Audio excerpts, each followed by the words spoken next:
At the Foot of the Cherry Tree by Ali Parker. This is an incredible book about a very important piece of Australian history, and not a very nice piece of Australian history, but important all the same, because we do have a little bit of rough history that, often gets glossed over, but this one was very important. Now, I actually met Ali before she published this and talking about this amazing book. I think she had the deal, but yeah, and she is a fantastic person, very talented person, a very talented writer. And her debut novel is incredible. And she said she had to get the story out there, and once you read it, you'll understand. The story follows Gordon Parker and Nabucco, or Cherry, who are actually Ali's grandparents, which is really cool. And it is based on a true story. It's fictionalized, but it is based on a true story, this incredible true story. And Gordon, a young man enlisted to fight the scourge of the Japs in World War II, the Japanese. But peace was signed basically before he went over. So he went over as a soldier, but in a more peacekeeping role. So he didn't experience fighting, where they had strict fraternization rules, and he wasn't allowed. But times of war and men are men, and so they did a lot of fraternizing, and and what made Gordon unique was when it was time to come home, which a lot of men just happy up and home and went back to their real lives. The war was over, their time served overseas was over, off they trot. But for Gordon, it wasn't a just go home. He married Nabucco, he married Cherry, and he was in love, and he loved her. So when he got home, that was when the fight really began for him, and that's where this amazing story takes place. There's some really tough scenes in this book. Yeah, absolutely tough scenes talking about the Hiroshima bombing and things like that. But it's Australian attitudes of the day, which unfortunately still exist today. It's really sad.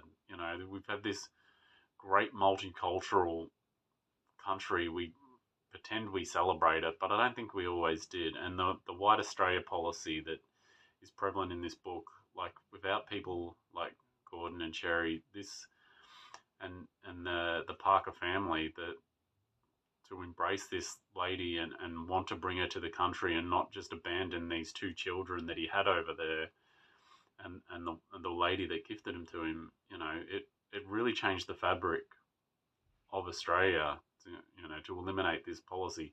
But it didn't actually change the policy until I think it was another 30 years later. Like, there's the hope and the joy in this book, and what we can be. But when you look around today, we've still got a lot of backwards attitudes about this, and we still, we can do better. We can do better as a country and a world. I mean, right now there's a lot of horrendous things going on, and I think we need to do better. And books like this one remind us that we can do better, and there is, hope out there, and we are just one people, of all our diversity, all our mixedness, all our originality, and all our interestingness just makes us more interesting and more beautiful. If we could just embrace our differences and love the things that are the same about us, And I think that's what you get in this book. I think it's a brilliant book, and Ali was, like I said, a talented writer, and she said she had to get this story out there, and absolutely, once you read it, you'll understand why she did. A fantastically beautiful bit of Australian history from not a really great time, but I guess obviously a great outcome, because Ali wouldn't be here for a start to tell this amazing story if Gordon and Nabucco and the Parker family didn't fight for this to happen and to bring his Japanese bride to us. And then the other thing underneath all this, if you take out the politics and the bad part and the war and all that, it's just a really, really beautiful little love story, which I think I loved. So, under at the foot of the cherry tree is a fantastic read. Absolutely recommend it by an amazing, amazing writer. And as I said, I met her. I've met her a couple of times, and she's a fantastic person. And but it doesn't make the book any less worth reading. And it is a beautiful book. So happy reading.